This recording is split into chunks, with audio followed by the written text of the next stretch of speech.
Hello welcome to Sali kitchen. ഇന്ന് നമ്മൾ റവയും പാലും പിന്നെ എല്ലാവരും ഫേവറേറ്റ് ആയിട്ടുള്ള നേന്ത്രപ്പഴവും വെച്ചിട്ടുള്ളൊരു ഇഫ്താർ ഡ്രിങ്കാണ് റെഡിയാക്കി എടുക്കുന്നത്. കഴിഞ്ഞ വർഷം നമ്മൾ റവയും പാലും വെച്ചിട്ട് അടിപൊളി ഡ്രിങ്ക് ചെയ്തിട്ടുണ്ടായിരുന്നു. എല്ലാവർക്കും നല്ല ഇഷ്ടപ്പെട്ടൊരു ഡ്രിങ്കാണ്. ഇതും അതേപോലെ എന്തായാലും ഇഷ്ടപ്പെടും. ട്രൈ ചെയ്ത് നോക്കാം. അപ്പോൾ എങ്ങനെയാണ് ചെയ്യാൻ നോക്കാം. പിന്നെ ഗീവ് അവേയുടെ കാര്യം ആരും മറക്കണ്ട. ആദ്യത്തെ 1 മണിക്കൂറിൽ തന്നെ കമൻറ്റ് ചെയ്യാം. പിന്നെ ഇന്നലെ ഫസ്റ്റ് വീഡിയോ നമ്മൾ അപ്ലോഡ് ചെയ്തത് ഒരുപാട് പേര് കമൻറ്റ് ചെയ്തിട്ടുണ്ട്. പക്ഷേ സ്റ്റാർട്ടിങ്ങിൽ വീഡിയോ കാണാണ്ടിട്ട കമൻറ്റ് മൊത്തം സ്പാമിലാണ് പോയിട്ടുള്ളത്. പിന്നെ ചാനൽ സബ്സ്ക്രൈബ് ചെയ്യാത്തവരാണെങ്കിൽ ഒന്ന് സബ്സ്ക്രൈബ് ചെയ്തിട്ട് സപ്പോർട്ട് ചെയ്യണം. വീഡിയോ ഇഷ്ടപ്പെടുകയാണെങ്കിൽ ലൈക്ക് ചെയ്യാനും മറക്കരുത്. അപ്പോൾ ആദ്യം തന്നെ ഒരു സോസ് പാനിൽ 1 ടേബിൾ സ്പൂൺ നെയ്യ് ഒഴിച്ചിട്ട് ഒന്ന് ചൂടാക്കി എടുത്തിട്ടുണ്ട്.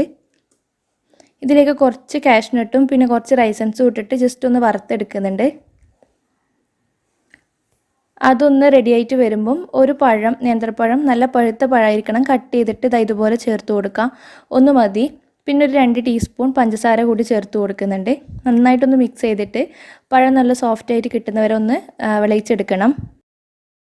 പഴം ഇതുപോലെ കളറൊക്കെ മാറി നല്ല സോഫ്റ്റായി കിട്ടിക്കഴിഞ്ഞ് കഴിഞ്ഞാൽ നമുക്കിത് ഈ ഒരു പാനിൽ നിന്ന് മാറ്റാം. ഇനി നമ്മൾ ഇതിലേക്ക് കുറച്ച് സേമിയ വറുത്തെടുക്കുന്നുണ്ട്. അപ്പോൾ പാനിൽ ഓൾറെഡി നെയ്യ് ഉണ്ടെങ്കിൽ നെയ്യ് ചേർക്കേണ്ട ആവശ്യമൊന്നുമില്ല. ഞാനിതിൽ 1 ടീസ്പൂൺ നെയ്യ് കൂടി ചേർത്ത് കൊടുക്കുന്നുണ്ട്. എന്നിട്ട് ഒരു പിടി സേമിയയും കൂടി ഇട്ടിട്ട് ജസ്റ്റ് ഒന്ന് കളറ് മാറുന്നവരെ ഒന്ന് വറുത്തെടുക്കുക. ഇതിലേക്ക് ഇനി 2 കപ്പ് പാലാണ് ചേർത്ത് കൊടുക്കുന്നത്. 1 കപ്പ് വെള്ളം കൂടി ചേർത്ത് കൊടുക്കുക. പിന്നെ ആവശ്യത്തിനുള്ള പഞ്ചസാര ഇപ്പോൾ ഞാനൊരു 3 ടേബിൾ സ്പൂൺ ചേർത്ത് കൊടുക്കുന്നുണ്ട്. നിങ്ങളെ മധുരം നോക്കിയിട്ട് എത്രയാണോ വേണ്ടതെന്ന് വെച്ചാൽ അതിനനുസരിച്ചിട്ട് ചേർത്ത് കൊടുക്കാം. പിന്നെ ഒരു 4 ഏലക്ക കൂടി ഇട്ട് കൊടുക്കുന്നുണ്ട്. നല്ലൊരു ഫ്ലേവർ ഉണ്ടാവും. ഏലക്കപ്പൊടി ആയാലും കുഴപ്പമില്ല, 1 ടീസ്പൂൺ ഇട്ട് കൊടുത്താൽ മതി. എന്നിട്ട് നമ്മൾ ഇതൊന്ന് തിളപ്പിച്ചിട്ട് സേമിയ ഒന്ന് കുക്കാക്കി എടുക്കുന്നുണ്ട്.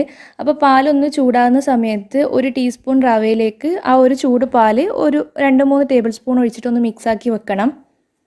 എന്നിട്ട് നന്നായിട്ട് തിളച്ച് സേമിയ നന്നായിട്ട് കുക്കായിട്ട് വരുമ്പോൾ നമ്മൾ നേരത്തെ വേവിച്ച് വെച്ച ആ പഴം ചേർത്ത് കൊടുക്കുക. പഴവും കാഷ്നട്ടും റൈസൻസും ഒന്ന് മിക്സ് ചെയ്യുക.